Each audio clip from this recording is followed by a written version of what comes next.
The how is sales training, like how to close, what to say, one-liners.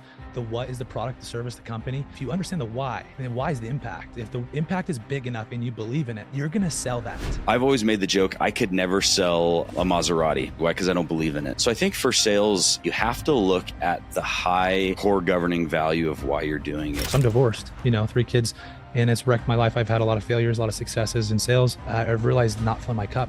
And even though I was selling well, doing pest control, I was slowly depleting my cup. It wasn't sustainable because the personal development, everything else wasn't there. We can't pour from an empty cup. And that's what selling is. The thing that people tend to leave out of their lives is community. And really what I mean is like a mastermind. Like if you want to level up, you need to be around people who are going to help you get there. And you're the sum of the 5 people you hang out with the most. That's what changes the game. That's what makes or breaks your success. Poor sales rep, like a low performing sales rep, what do their values look like? What are they missing? First and foremost, just having needs met, right? Because it's like if you're just focused on needs, like I need to pay my car payment. Well, once you meet that need, you're going to stop, right? So I think people who are focused on needs-based goals are always going to be a poor sales rep. If you focus on wants-based goals, that's going to be a good sales rep. All right, guys, welcome to the show. I forgive my voice, but today we have Jordan Adams and Chad Thompson with us today, joining us from Door-to-Door Experts. These guys are veterans in sales, especially with roofing and solar. And these guys do consulting.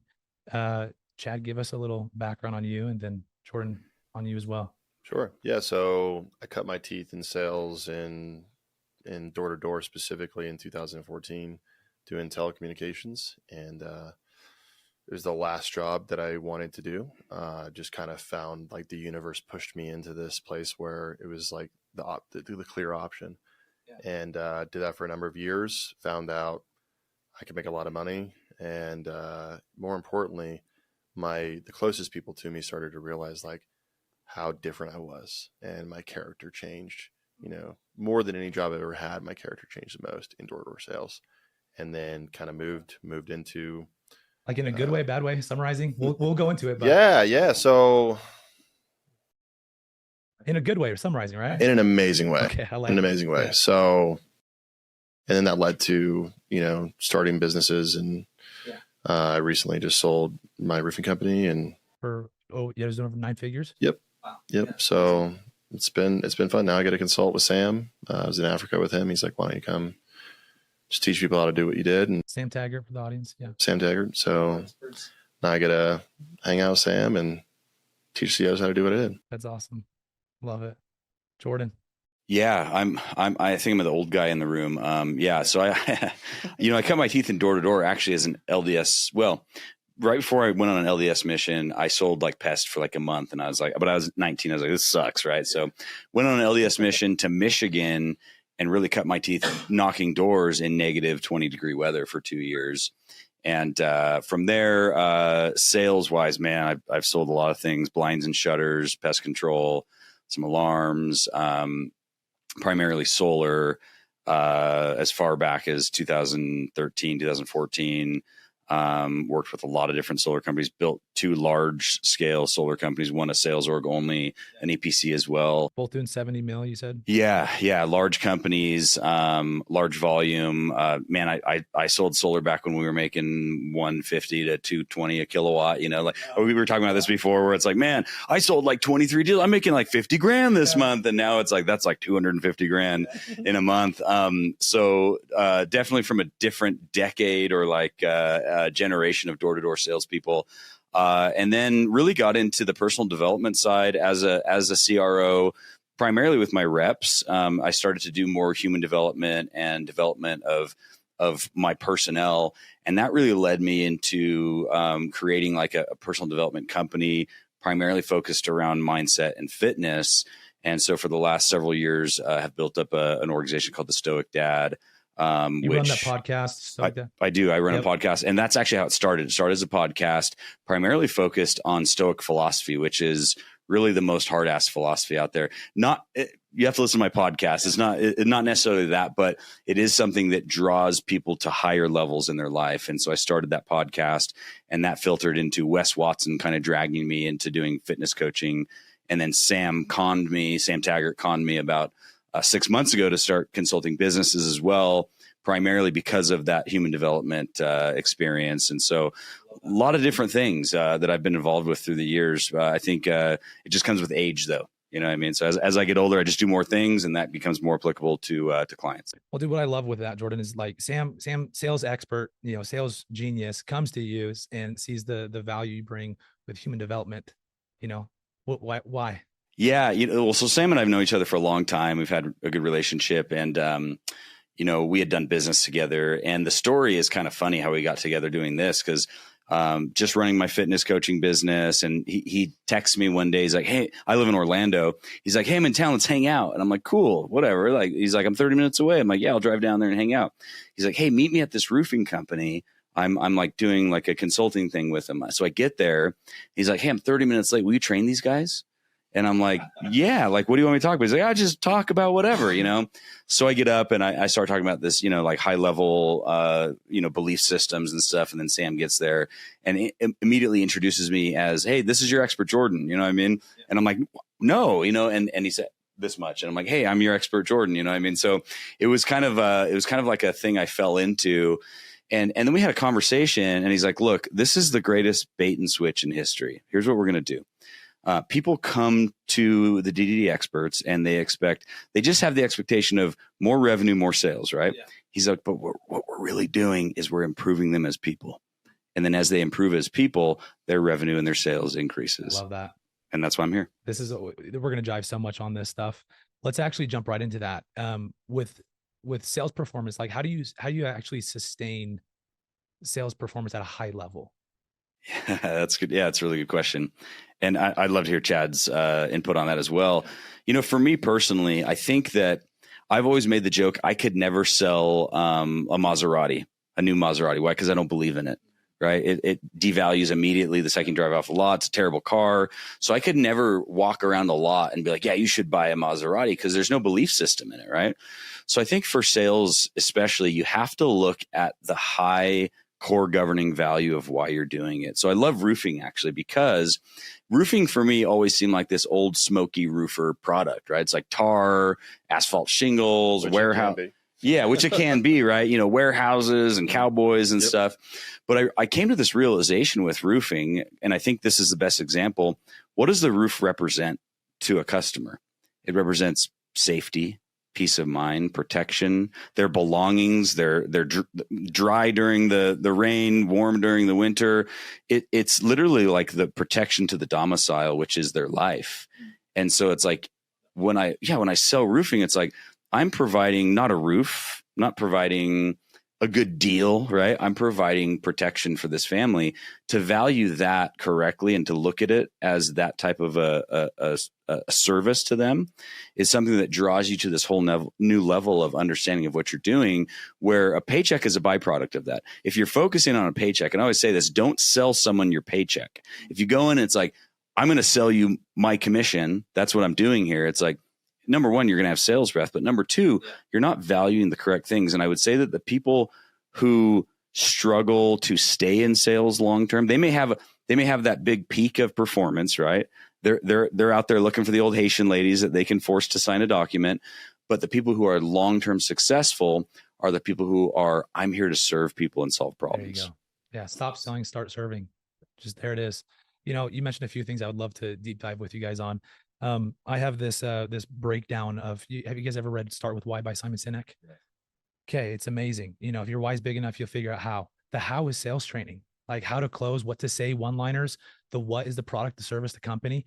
And if you understand the why, then why is the impact. If the impact is big enough and you believe in it, you're going to sell that, right? If I give you the cure to cancer, Jordan, and we're on the brink of it, like we have the cure, we're the only company that has it.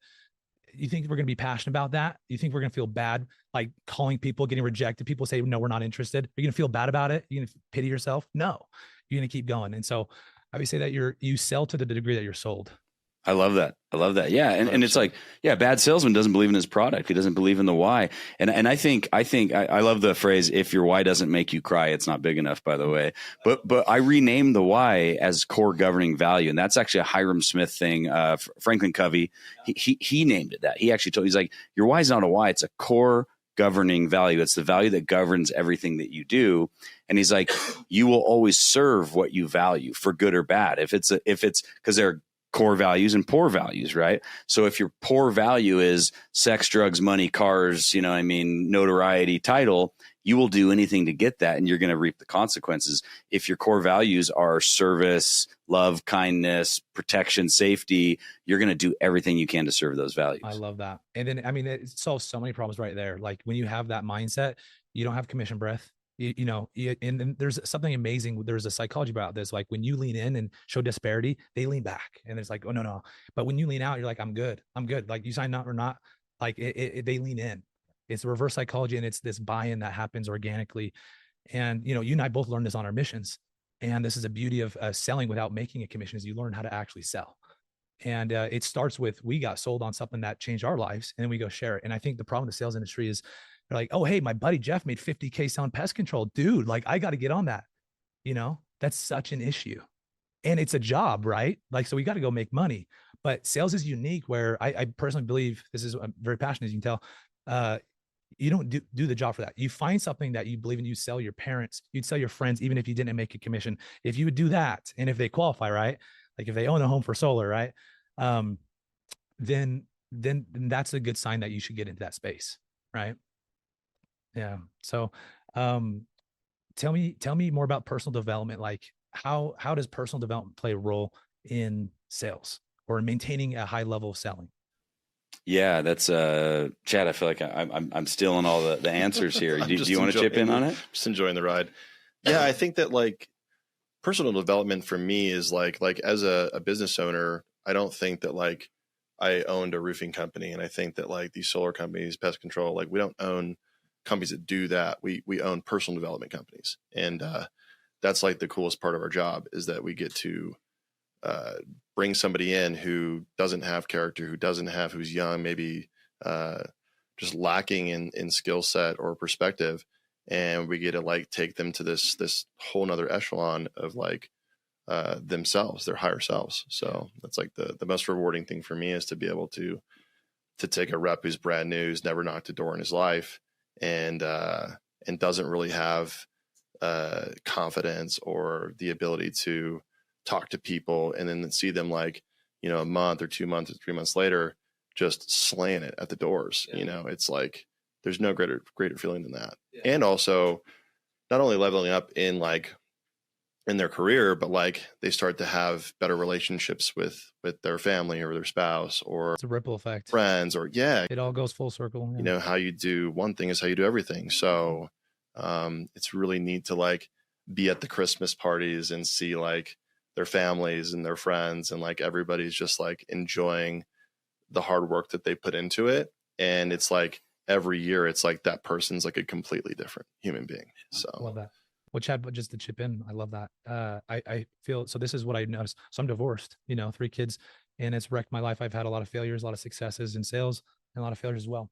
And a lot of it was, I've realized not filling my cup. And even though I was selling well, doing pest control, I was slowly depleting my cup, right? And even though I was good, making money, it wasn't sustainable because the personal development, everything else wasn't there. And, but what I'm a big believer in now, my girlfriend and I both, like, this is like big mantra, is we can't pour from an empty cup. And that's what selling is. And you fill your cup yourself. That's not someone else's job to do. It's not your partners. It's not your friends. It's not your boss. You fill your own dang cup. And that's what selling is. It's, a lot of people have the commission breath of sell, make a commission, and you got to make money. But if you can pull back, think about them, and just add value, serve, right? And part of that is you got to be willing to walk away when the deal's not right. In solar, no tax liability, right? Or there's too much shading and they're not cutting down trees. She's a 93-year-old lady. 93-year-old, yeah, exactly, right? And so you walk away from those. And I've noticed the more I've walked away, I feel like the big man sees that. And not only that, your confidence skyrockets. You could be an atheist, and he, like, you get higher confidence when you do that. Because when you look someone in the eye and say, hey, like, no, normally people don't always qualify this, but this is a good situation, they'll see that it's real. But as far as pouring from an like empty cup, so I'm kind of dabbling on a few things here, but like physical fitness, investing in your mind, getting around good people, for me, those are all big things. how, like Chad, you've done this with people, you've turned these people around. Like, what was the process? Like, how do you invest? How do you increase that confidence that you mentioned? I think that the single most the thing that people tend to leave out of their lives is community. And really what I mean is like a mastermind. Like if you want to level up, you need to be around people that are going to help you get there. And you're the sum of the 5 people you hang out with the most. So I had heard that at a young age and didn't believe it. And then I got to experience, it in real time.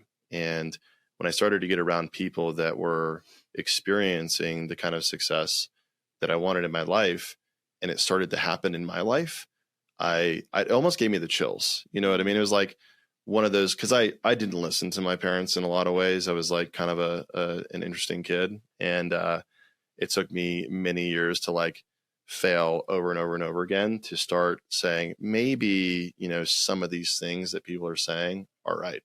And once I did, I started to reap the benefits. And that was kind of the first one where I was like, man, like the people I'm around is everything. So I think that like when you plug into the right company and the right culture and the right team, or you don't, that is like, that's what changes the game. Yep. That's what makes or breaks your success. Yeah, I think that's that, and then having the passion behind that industry and company.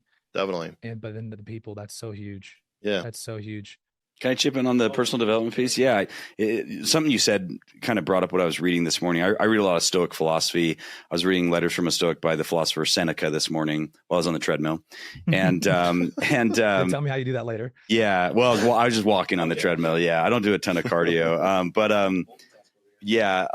it's interesting that you bring that up because he talks about this concept of goods. And he said, money is actually not a good. And I don't mean like good or bad. It's not a good, right? He said, goods are things that produce confidence and love and kindness and development in your life. And a product of goods is going to be money, right? That's just a byproduct of doing goods in your life, right? And so talking about that concept of like, people say like, what do you do to stay motivated? I'm like, well, motivation's bullshit, right? Because motivation is like, it lasts for 20 minutes and then you're like, well, I'm tired, right? And so what do they say you need? They say you need discipline. And you're like, okay, well, discipline fades when you get fat and wealthy, right? You start to make money and then you're like, well, now I don't need to be as disciplined because I've got a bunch of money in the bank. So what is it? What is that thing? And this is a training that I give a lot. What is that thing that drives you when motivation is completely non-existent, when discipline has faded, right? It's values. It's values. It's high level things that you're willing to serve. And so in regard to personal development, people say, I want money. Great. You can get money if you focus on values. Well, I want cars. Great. Cars are going to be a byproduct of focusing on values. Well, I want the dope wife and I want the big house. That's going to be a byproduct if you act congruently and virtuously in regard to your values, right? Screw the motivation. Motivation is going to disappear. Discipline's a great English word, but it doesn't mean what you think it means. Values and serving those high level values. Meaning, and what I mean by that is like when it's cold or it's dark or it's hot and everyone's told you to F off or they called the cops on you, if you don't have a high level value, you will get in your car and you'll drive home every single time, right? Well, and think about it. Like, think for like guys, like 3 years, they grinded really hard and they were successful at that. And this is the same thing like with fitness, right? People will be fit for a while and be like, I used to be fit. What is it that keeps you continually fit? It's that I have a system where I have values that I will always serve that bigger mission in my life, right? Which for me, like people ask, like I'm 40, and they're like, why are you fit at 40? Why do you care so much? Like, like why aren't you just like all the other dads, right? Why do you push so hard? Like, why are you like a squirrel on cocaine? For me, what I would say the most valuable thing for any man, any woman is to look at themselves in the mirror in the morning and say, I am consistent in being congruent with my values and integrity. And it's like, I want to be worthy of those things. And you can't truly look at yourself in the mirror and say, I am worthy of those things if you're not being consistent with your values. Yeah, I love that. That's an extreme level of confidence that is not fake. It's real. Yeah. I love that. I love what you said about motivation and discipline. I'm a big proponent of discipline, but I want to break down this value thing. So what are these values like as an example for let's just say from just a typical sales rep, right? Like what is a poor sales rep values look like? And then what is a top performer sales rep, like a consistent over time, not just a burnout. Oh, yeah. Yeah. And not you like kind of hit on the burnout here. Like that's part of what prevents people from burnout is you got to have something bigger why. Yeah, and burnout's real. I think for all the listeners as well, they've either felt it, they're feeling it, or they're going to feel it at some point, right? And burnout is just a mindset. Burnout is because they don't really understand what's going on, like that. They're coming to a precipice of where they need to serve their values, or they don't have values and they're going to burn out, right? So there's really only 3 values, to be honest. So like people get confused on values and they say, well, like hustle is values, or like wealth is values, or reputation is values.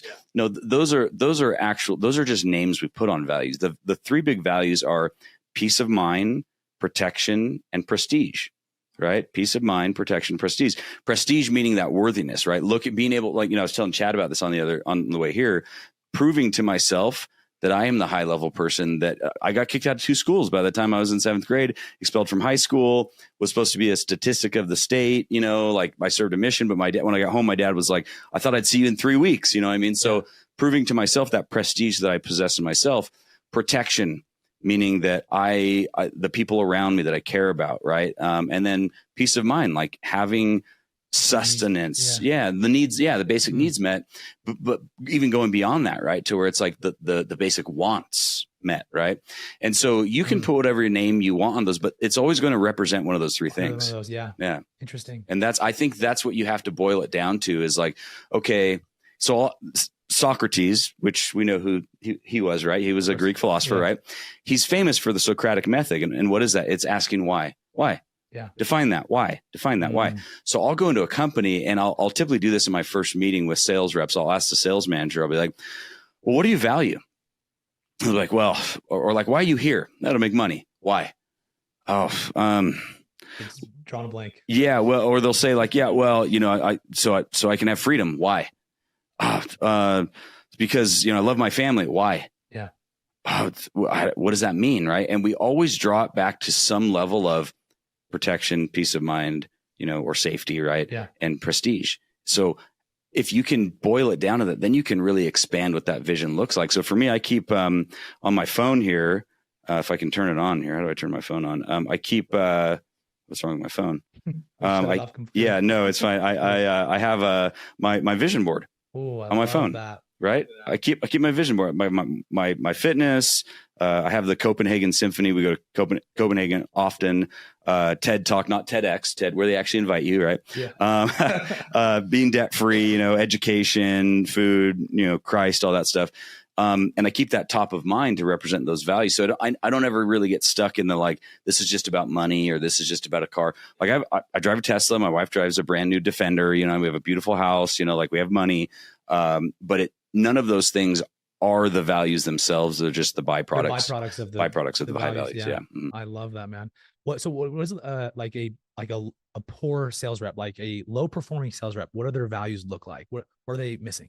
Yeah. So, from a very peripheral level, first and foremost, just having needs met, right? Because it's like, if you're just focused on needs, like I need to pay my car payment. Well, once you meet that need, you're going to stop, right? I need to, eat. Well, you're going to go get 2 sales in a day if you need to eat, and then you'll keep chasing that need. So I think people who are focused on needs-based goals are always going to be a poor sales rep. If you focus on wants-based goals, what do I want? What do I desire? What am I manifesting in my life? That's going to be a good sales rep. So, but to go beyond that, I think, dude, we can unpack so much right there. That's but keep going. There's a lot, and nothing against those sales reps, because I think look, we've all developed. We all started there somewhere, right? It was like when we were teenage boys, we thought about chicks and sports and video games or whatever. You know what I mean? And we've developed into these people, so you can develop into a higher level person who desires higher level things. But I would say the lower level reps who burn out are the ones who only ever focus on the things, the cars and the money and the balance in the like, I don't even know what I don't know what my balance is right now in my bank account, because that's not what's important. That's going to come naturally to the activities that I carry out. But the low level people will find those people who are the ones that are like, I don't care if she's 93. You know what I mean? Like, I don't care, Yeah. It's crazy, but you'll never find those guys selling at a high level for consistent for years. It'll happen quickly, right? They'll be like, one year they're like, I'm on top of the world. And then the next year they're like, I'm really struggling. It's like, well, because you never established a set of high values. Yeah. Yeah. And I've been there. When I did pest control, made $250,000 my first summer and thought I was hot shit. But again, selling something that had insane conviction, from selling something before where I was just oozing conviction, right? That's the word I love is conviction. I had confidence and I was able to sell very well. And I was master of urgency and scarcity and all the different principles and nonverbals, and insane work ethic. But it wasn't sustainable. And I love the pest control industry. There's so many great things about it. It's a phenomenon. I built a company in the pest control industry. Love it. Very passionate about the service space. But there's a reason I feel so many sales reps try to replace themselves and get out as fast as they can, right? I'm all about replacing yourself and delegating and growing. Yeah, everyone's like, I want to get off the doors as quick as possible. I'm like, well, why? Yeah. What? Yeah. And I think it comes down to they have a weak why, and all the top guys, when I talked to other top reps before I blew up that first summer, because I interviewed and got around proximity of the top guys, I picked their brain. I'm like, okay, he's not that great. This guy can do 1,000. I can definitely do this. And so, but a lot of it was just like they had bigger things of real estate, passive income, wealth goals, just pushing myself, or a chip on their shoulder. And those are great. But again, that's not going to sustain you, because those aren't as big value based. So I love that. Yeah. Well, in regard to like fitness too, and then I'll shut up. I can jam on this forever, right? It's like the fitness thing, right?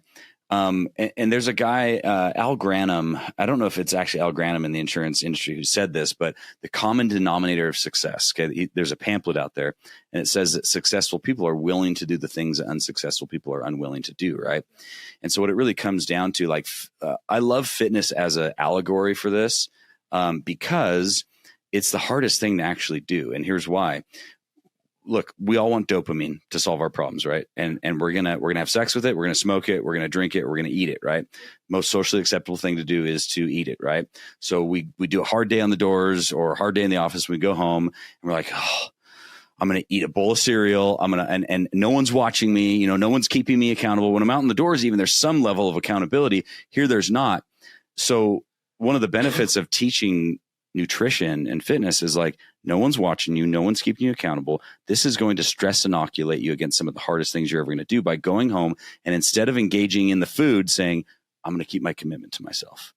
And it teaches you this high level of practice of, if I can do that, which no one can do that, I can hit more doors.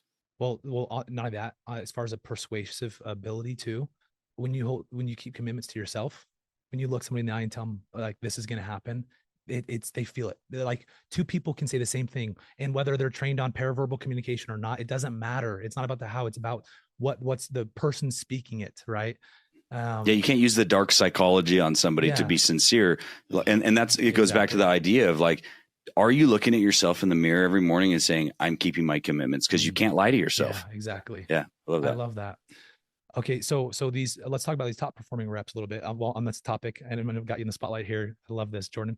And you guys can either pitch in, but top reps, their values. Can you guys pick out a few that in particular, and trace it back to, okay, it was because of this? Yeah. So, well, I'll highlight a client of mine.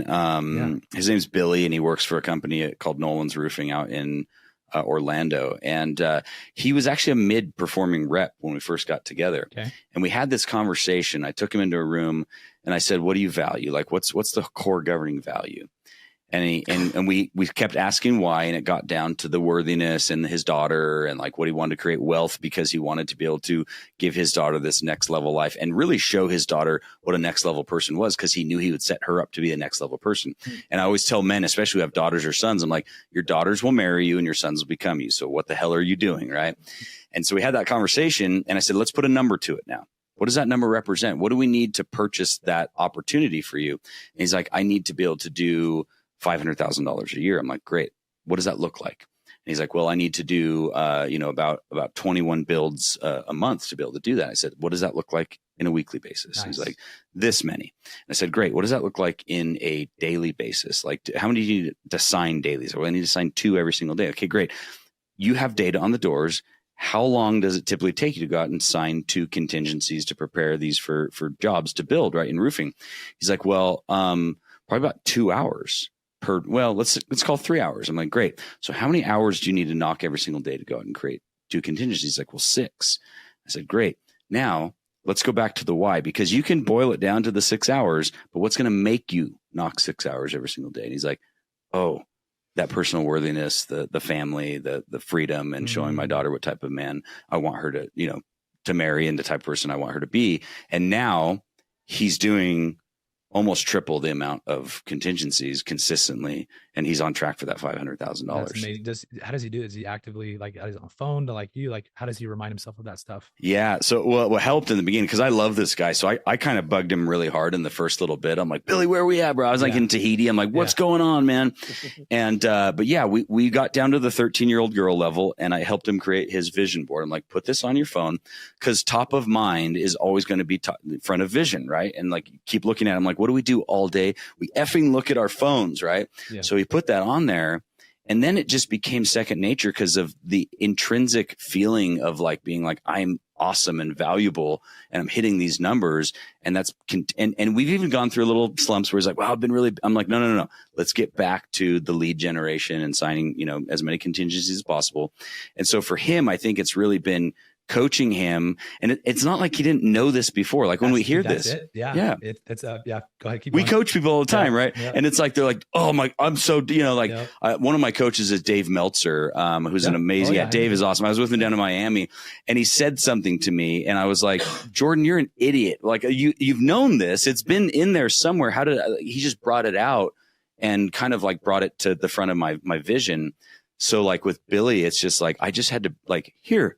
It's right there. And he's like, oh my gosh, I'm an idiot. You know what I mean? So it's because the client, this is the beauty of coaching, is it's not that the coach is smarter. The coach doesn't have to be smarter or better or more talented or more gifted, more insightful. It's there. You're in the trenches. You're doing the work, you're grinding. And the coach is all attachments removed, and they have that vision that can see over, right? You're in the battlefield. They can see ahead, and they're like, dude, you already know this, but do this. Right? Yeah. Yeah, I love that analogy. Yeah, you're like, you're just sitting. Yeah, like I'm not anything like Billy. Billy, I think you're more talented than me in a lot of ways, Billy. But I'm sitting up in the stand, and you're down below. I'm like, Billy, it's behind you. Yeah. And he's like, oh, I'm an idiot. Dude, this is something that blew me away when I started doing coaching. We took off last year, coaching clients one-on-one. One of the most rewarding jobs, by the way. So cool. And I've learned a lot of people can do it, and like, especially if I can do it, like a lot of people can do it. It's true. But what I learned more is like, I thought it was gonna be a lot of like the sales psychology stuff like that, but you don't have to be this amazing person to do that. It's just having that extra person of accountability and insight. It's amazing what that unlocks for people.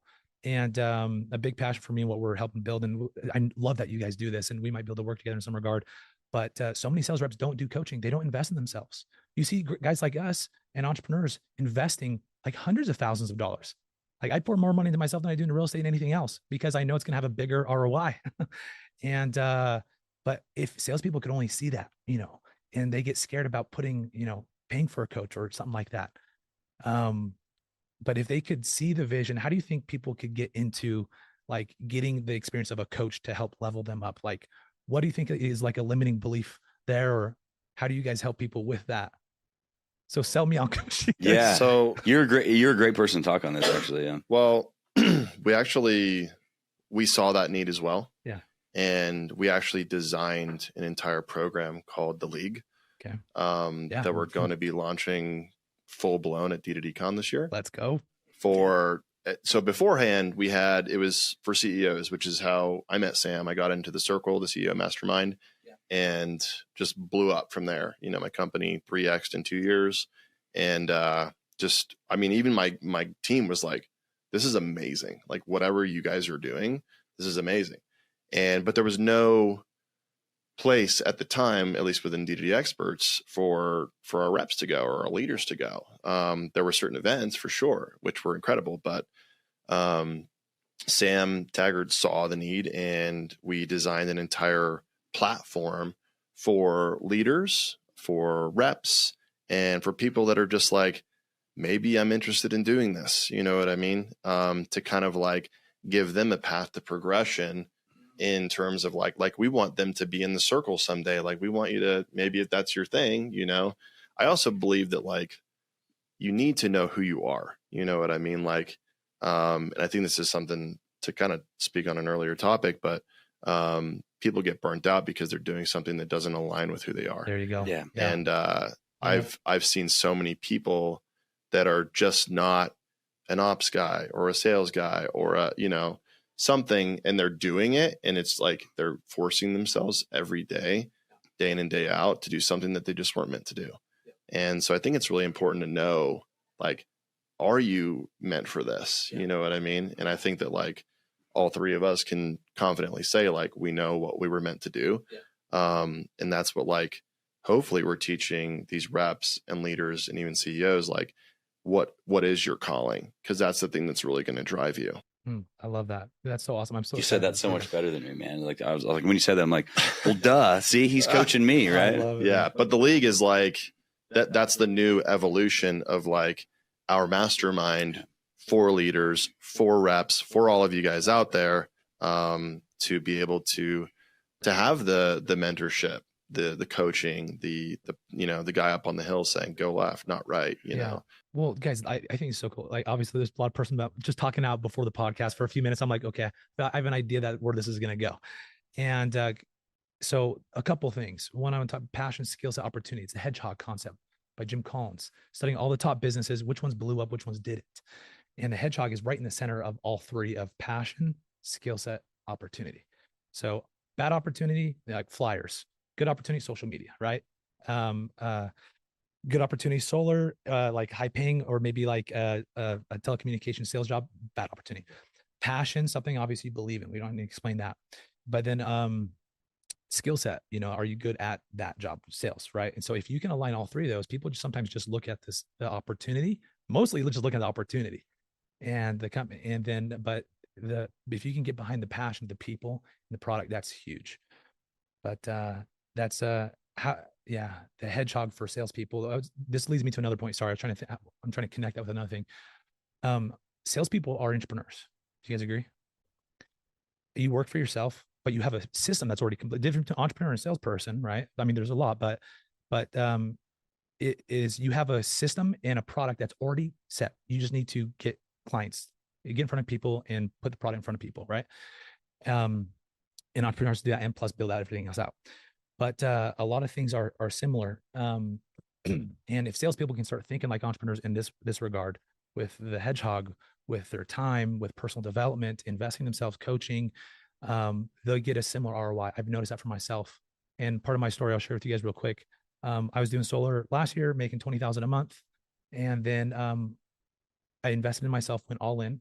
And I would study, and I went the top guys in the industry, Michael O'Donnell and a couple others. I love Mike. Yeah, he's awesome. He's a homie, dude. I love him. Yeah, he's so fun. Yeah, we're homies for sure. I love that. And but when I got around him, I wasn't getting the one-liners. It wasn't about the one-liners. It wasn't about how. It wasn't about what he was doing. It wasn't about the company.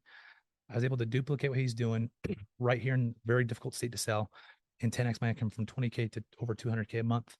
And it was because of the passion, the why. That's all. He got me fired up about the solar.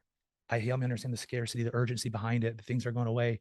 And all of a sudden I see this like opportunity that isn't going to be around. Right. And I start communicating with massive authority. And it's because I was super sold. I got super sold, and I got that ability to sell at that level because I invested in myself and I took the gamble. I think a lot of guys just they lack the inner belief that like they have more in them. You know, like you were called to do sales for some reason. Like you got balls, you know, if you're a woman, like it's an amazing thing. Yeah. You got balls still. Yeah. You got balls still. Yeah, for sure. But no, it's so I think they just need to lean into that a little bit more, invest, take the risk. It's to some regards, sales is obviously risky, right? It's a risky thing. It's not always guaranteed income. And so you're a mini entrepreneur, lean into that, invest in yourself, go do coaching, mastermind seminars. A lot of them do, but not enough. Yeah. Yeah. Mike has such an awesome story. He's a great friend. And in fact, we were with him in Orlando, and I told him like, you need to tell more of that passion story, because he gets technical sometimes and stuff. I'm like, tell more of like, cause we did a podcast together and he got really into just the mindset stuff. I'm like, oh my gosh, Mike, you're blowing my mind here. And I'm like, you need to just have a mindset alone podcast. But he had a switch. And it really was when he started to really understand where that hedgehog came together for him. Cause he told me we were in Tahiti together and he's like, I used to, he didn't make money till he was quite a bit older. Right. And he's in his 60s now, or almost 60 or something like that.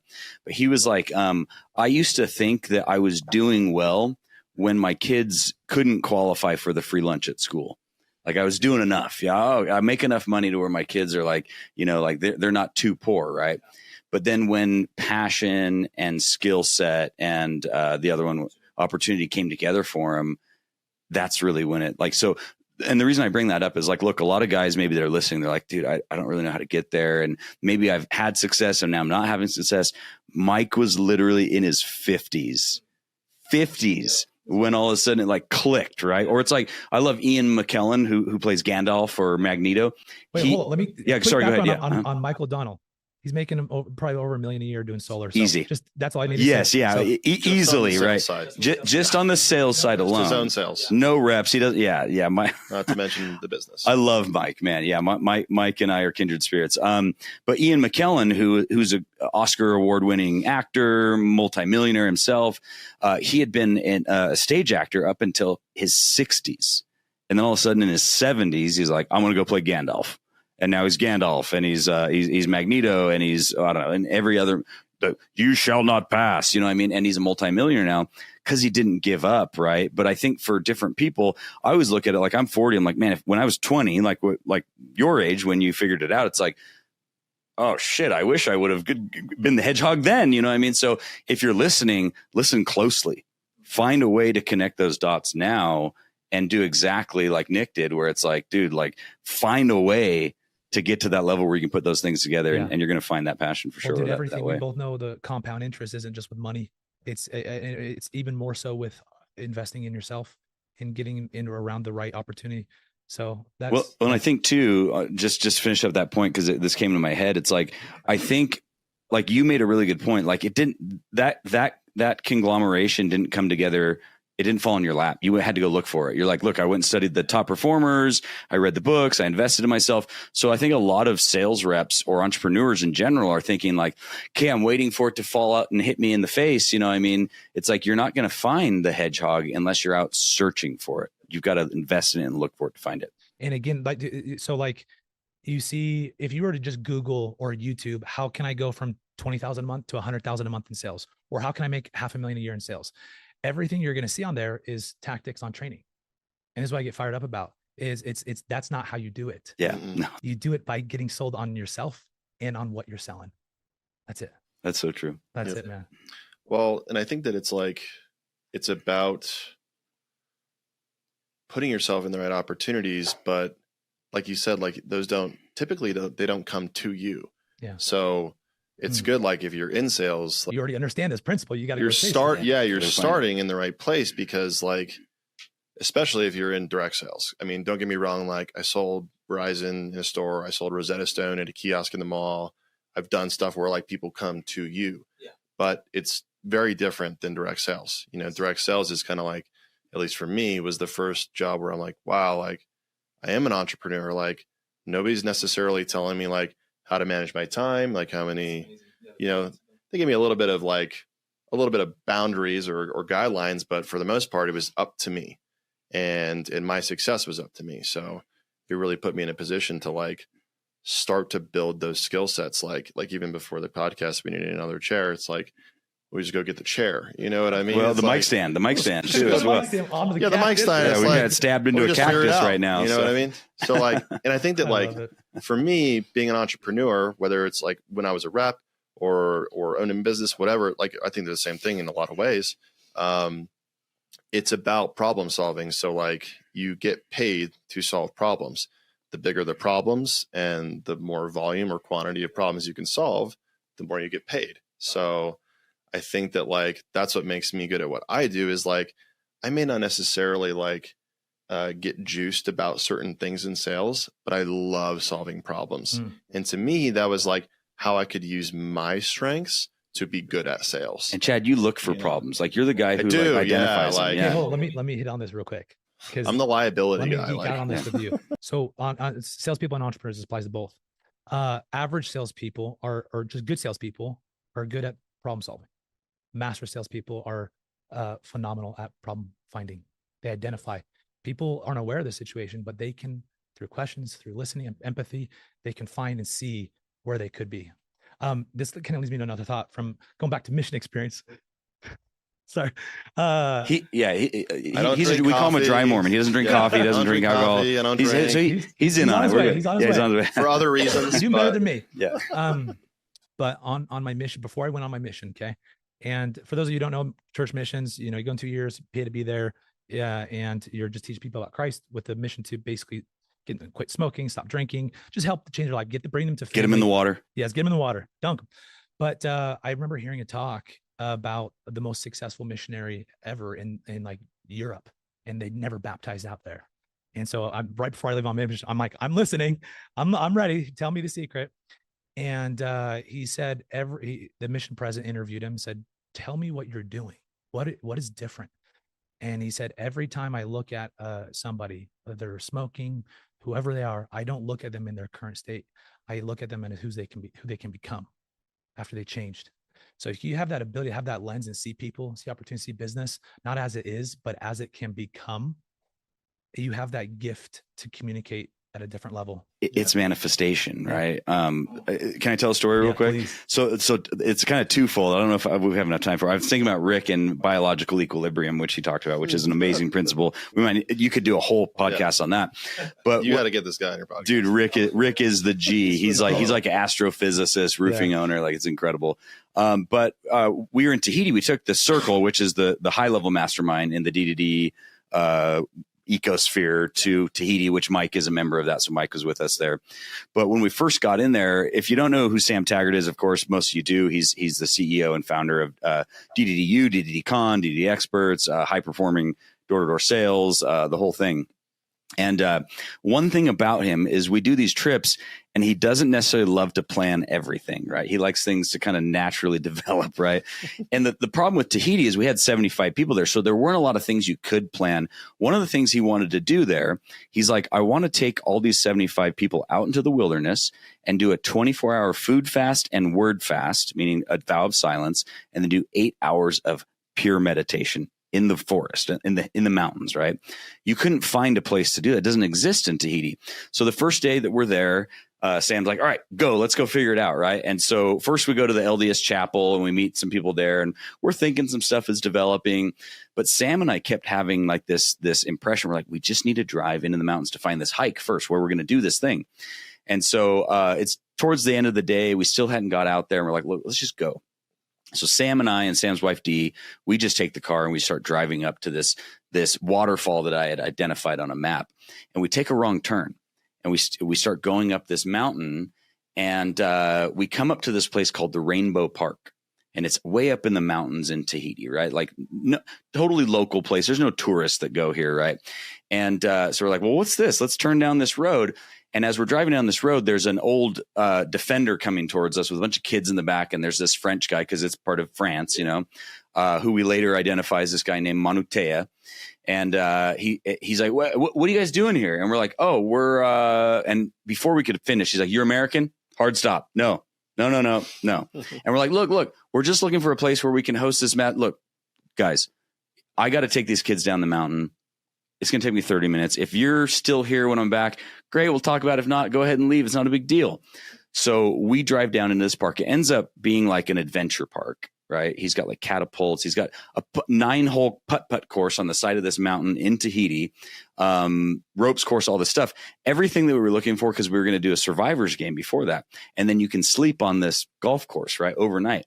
And so anyway, we get talking to this guy, Ben from New Zealand. We hatch this plan with him, and Manutea comes back still really resistant. We sell him on this idea, and he agrees to it and charges us like $5 a head, something like really, really. We're like, okay, we can do. Yeah, we're like, we can do that, right? And there's like goats and horses walking around. So we carry out this whole thing to where We ended up having everyone sleep overnight under the stars on top of this mountain. Mike's wife is Marsha's the sweetest lady. She even did it, right? And Marsha's out there sleeping under the stars, oath of silence. We feed everybody out there, and then we end up breaking the silence, hiking up the mountain to this restaurant that's on the top of the mountain. That's the other part of the story is after that, we went and sold them, and we're like, we want to bring 75 people. Hard stop. No, you're Americans too. And we sold them on feeding us fondue the next night. So the reason I bring that up is like, we manifested this, door knocked it, sold it, and literally executed on it. Right. And it's such a funny story because we're like, yeah, we're door knockers. Like we literally did something that you can't go to Tahiti and be like, I want to do the same thing. It doesn't exist. We had a problem.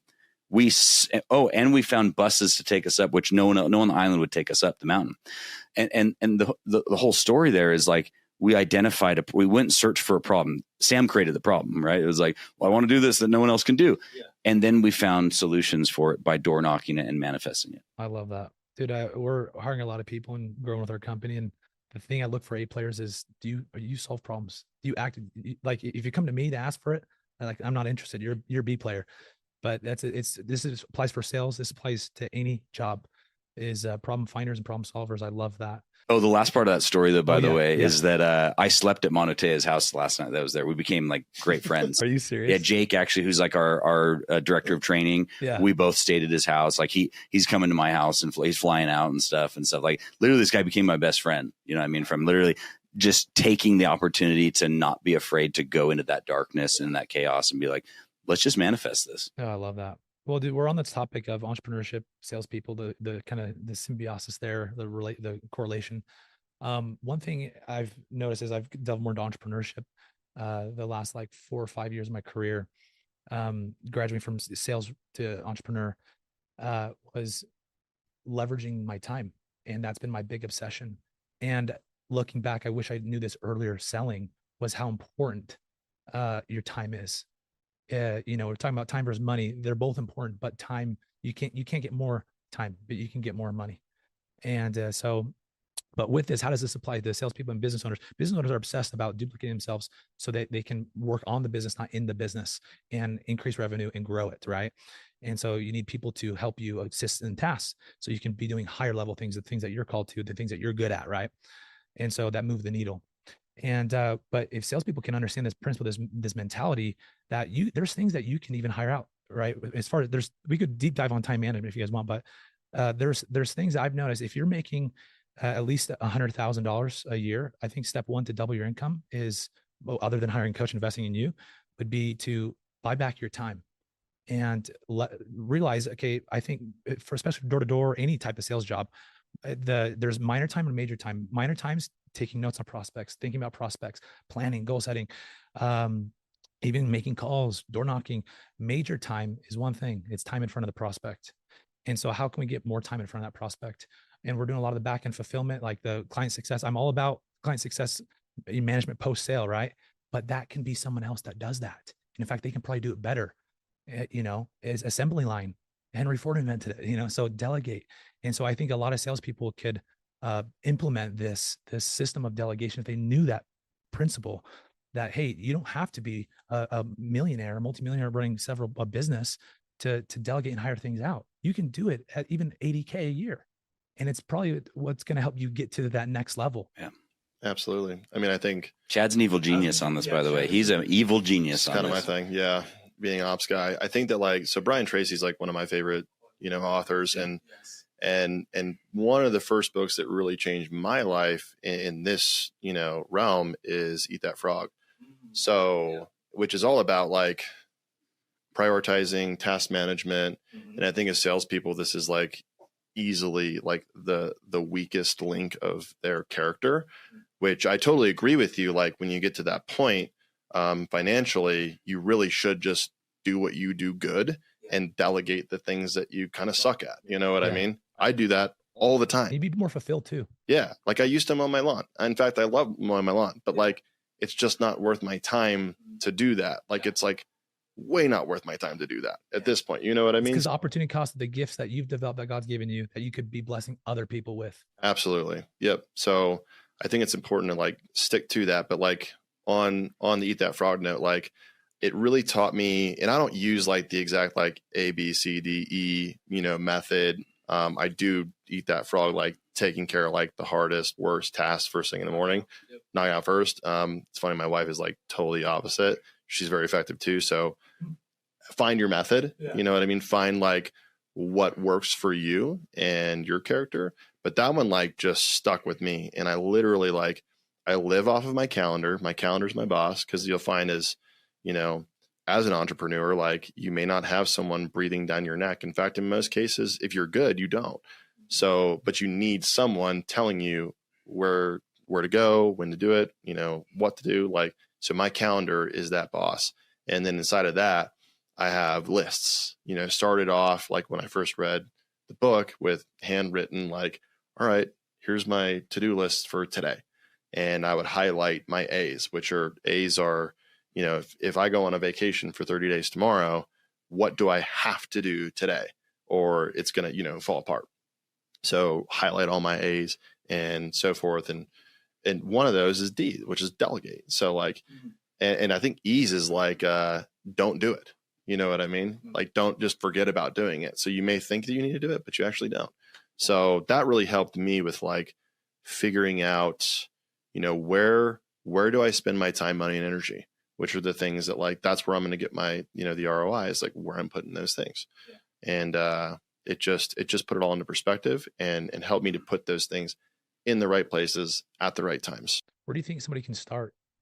Read Eat That Frog. I love that. That is where you start. Like Brian Tracy's got a lot of great stuff for it. Just salespeople and just absolutely. Anybody. Yeah. I mean, we required, so like in our onboarding, we had like 4 tiers of like canvassers. So in every tier, you had to read a book before you could graduate to the next level. And Eat That Frog was the first tier. So awesome. If you don't get through that, really, like, and we found that like, it really did turn our sales guys, our canvassers, our door knockers into way more efficient reps. I love that. And outside of Eat the Frog, what about like the next step that somebody could actually take? Like, should they go to Upwork to hire somebody? Should they?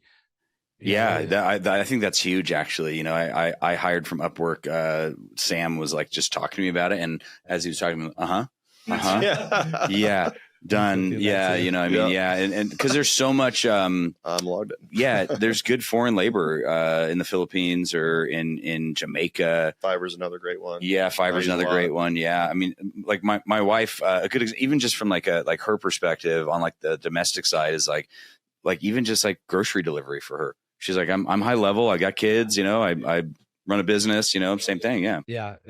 I'm very big passionate about that side. The wife too, the partner.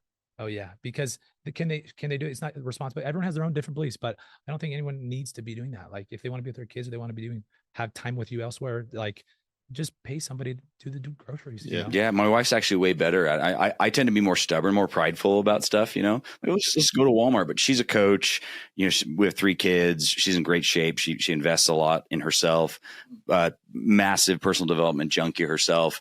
And yeah, is either like the Target pickup, right? When I'm on my way somewhere else, or the grocery delivery.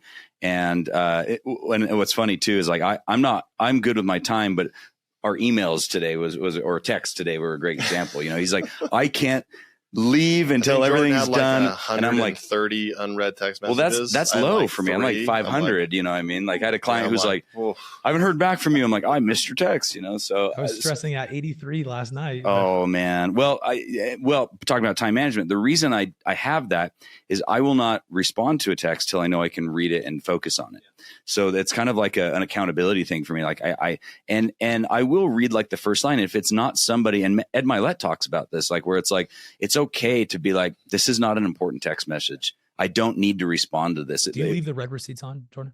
I don't. I don't for that reason too. Yeah, I don't, because it makes me accountable to something that I may not be able to engage with. Yeah. And like, so for example, this text that this person was hitting me up, it was a VA of somebody who had texted me, and it really wasn't an important message at all. It really wasn't. We had already set with her boss, We already had a date set for an engagement 2 weeks from now. So it just wasn't an important text message. Also sent on Thanksgiving. And it was sent on Thanksgiving. And in the text, when I went back to her, she's like, "Oh, sorry, it's Thanksgiving." Yeah. So, you know, for me, that is a tool that I use to be like, hey, this is not important. And some text messages, I'm sorry, I will never respond to. It's never going to happen because it just doesn't fit in that priority level for the time that I value. I think that goes back to what we were talking about before the podcast was you got to know what stuff to say no to. That's part of success, and it comes down to your time. Yeah, absolutely. Okay, so getting around proximity for me, power and proximity, we talk about that. Talk a lot about personal development, entrepreneurship, sales, you know, the mix of all that hybrid. Proximity for me has changed so much, and I'm obsessed about it, and being the dumbest guy in the room, because you hit a plateau if you don't. You should not be proud about being the top rep. You should not be. You got to upgrade. And upgrading might be doing something a little bit different, a little spin off of what you're doing. You might have to go run out your own sales version, sales gig. But getting proximity around, you know, billionaire level people, even 100 millionaire, but also have their life together like that. Ed Milet is a guy, I don't have a filter. I take advice. There's no filter. Chris Crone is one of them for me. There's very few people like that in my life. I have a filter, you know, and so I see how obsessive they are about this time management principle, and time blocking was a big thing. Like, how do you run 100 companies? How do you have time where you spend 3 days with your family? And they block off time ahead of time. And so, you know, again, a salesperson thinking like an entrepreneur, selling like an entrepreneur would be, you go into the week, block off, when is your prospecting? What, you know, not just your goals, how many you want to do, but reverse engineering, as you talked about on that coaching call with that guy. Okay, what, you know, why do you want to do it? What do you want to do? Okay, let's break it down. How much volume do you got to put in per day, per hour? What does that mean? What time you're doing it? And then getting that stuff on the calendar. And we're not just talking about selling and prospecting or whatever, you know. Yeah, we're talking about life too, because if you fill that cup, because you can't show up for people. You're going to have that commission breath. If you don't fill your cup, you're going to come off as desperate. Even if your bank account's good, like you'll come off like it's going to be a bad energy. Ed Milet talks about that. He's like, my family comes first every single time. Yep. Yeah, and on my calendar, it is number one priority for me on the calendar. And Dave Meltzer says, be a student of your calendar, become literally a student of your calendar. And the old saying, you know, show me your calendar, I'll show you your life, you know. And because I was talking to Dave about this, because he's a very wealthy guy, very busy podcast. He has a TV show on Apple Plus. Yeah. You know, he's literally the guy that him and Lee Steinberger is who that's who they based Jerry Maguire off of, you know. So he's a go guy. And he's like, I never, ever relent on the valuable things in my calendar, which is my children and my wife first. I love that so much. Yeah. And time for yourself. Personal development, whether that's meditation or working out or whatever that is, like you need that, identifying those things too. Yeah. So for me, the limiting belief I had when I was married, and I was big failure for me was investing my spouse first, you know, God or spouse first. You have to come first. And I fully believe that for so many reasons, because if you don't take care of yourself physically, how are you going to show up for your family? You know, if you don't have the energy. You could, you know, and it can come from a good heart. Good people do this. It's impossible. That's kind of our culture, Nick, what we came from religiously or culturally, right? It's like, you got to serve your wife, It's like, no. Yes. If you serve yourself first, you will be so much more effective at serving your spouse. Yeah. Dude, and everything is so correlated with selling. I mean, this is what sells it. You sell yourself before you sell other people. Otherwise you're going to sell your soul. But yeah, service. I love that. Yeah. Serve yourself, take care of your needs physically. It's a no-brainer. I mean, there's so many health benefits of working out, physical fitness, higher energy levels. In that sense, dopamine literally sells people because energy enthusiasm is contagious, and people buy emotionally, right? Not logically. And enthusiasm activates that more than any other emotion other than fear. And so you got to take care of yourself. You know, can't rely off of caffeine and Adderall only. Although I like caffeine. Although we like that. Yeah, we love caffeine. We do like the caffeine. So caffeine's for closers. Well, this has been awesome, guys. I appreciate your time. I think this has been massive value add for a lot of salespeople, entrepreneurs, anybody. And I appreciate you both. Seriously, Jordan, thank you. Likewise, Chad, man. Thanks for having us. Thank you. Appreciate it, Nick. Thanks for coming in. Any last remarks, any last things you guys want to give pieces? I want to dive in a little bit more about like how do you duplicate the systems within sales teams and stuff. If you want to hit on that really quick, I'd maybe give one last golden nugget. Yeah, I mean, systems and processes are everything. Like that's how you duplicate and scale. Like if you so you go into a company and we're like they're struggling. What's Chad doing? Well, first, just like a sales, at the door, you're going to discover. So without knowing, what the issues are, how could you possibly, propose a solution? So a lot of our initial, greetings and meetings are about finding what's going well, but really what are the issues? What are the bottlenecks? What are the problems? And so we address those first. What are they typically?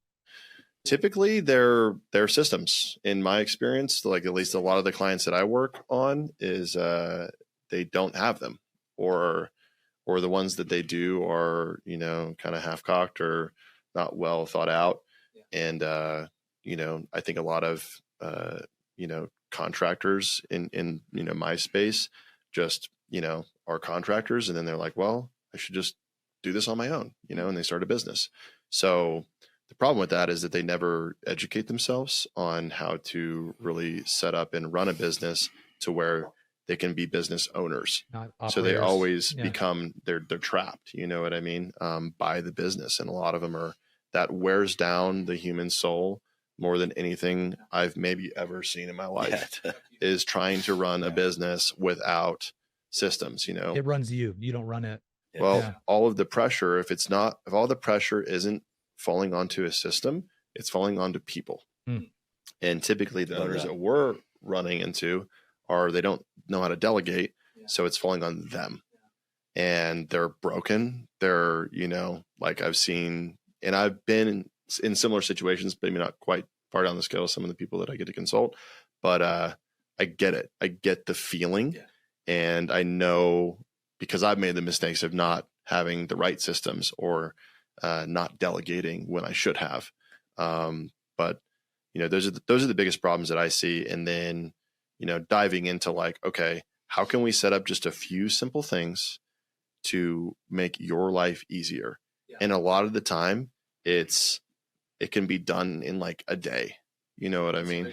At least to get them started on the right path. Because you already have the information, the system out. You just like, we already know how to do it. Yeah. Like all you have to do is just do what we did and you'll get the results that we got. So it's nice to be able to, that's why, me and Jordan still have mentors and coaches, and because we want the cheat codes, you know what I mean? Like we don't want to have to spend 5 years learning how to do something. We want it in 5 months. Yeah. The more you learn, you realize how stupid we really were. Like, man, realize how dumb I say that often, man, I can't believe I didn't spend more money, sooner. Like I think last year I spent well over $100,000 just with D2D experts alone. Dude, that thought, the opportunity cost of what it could be, that 10K is actually not 10K. It's about 100K is what that's costing most people, right? They got to think that way. Can I take that and implement that on an individual level? That's so insightful. Everything you said about the SOPs for like a sales rep implementing SOP systems, like, cool, I don't have a business like that yet. Like I'm not there. This applies to you. All right. One of the big things for me is having a go-to SOP. For those who don't know, standard operating procedure for when somebody no-shows, when an appointment no-shows, I have a go-to SOP. I have something where I can be proactive with my time instead of sitting there picking my nose. There's a go-to. Getting mad and punching the steering wheel, driving 40 minutes back to the other turf. Yes. Yeah. For the different business I run, I have different SOPs for it, but for selling, you got to have a go-to system of what you're going to do when that happens, because that will happen. That's part of the job. Calls in early. And so you can't be happy. If you look at your schedule and you have all these 15, 20-minute gaps here and there, that's hours, that's days, and that's weeks on the year. And that's costing you so much. And then the law of momentum, because of the compound effect, if you get more sales, you'll get in a higher level. So that's one thing. And then, what was the other thing? Anyway, like delegation or something like that. But anyways, that was, I think a good place to start with that. Yeah. If you don't use GCal, like Google Calendar, you need to freaking start. Use an iPhone and use Google Calendar. 2 tips. Get an iPhone, use Google Calendar. Yeah. I personally use my reminders as task management. Yes. I've also used more complicated apps, but it needs to be sustainable. And I found that, like, for me and a lot of my reps, simple is sustainable. Yeah. Like if it gets too complicated, you're not going to do it. Right. So you need to simplify it. So Google Calendar. And the nice thing about Google Calendar is like you can categorize like field time, in-home time. You can look at it visually. And you can see the percentages that you're spent, like where exactly to the T, which is like right up my alley because, analytics and being able to make decisions off of like actual facts.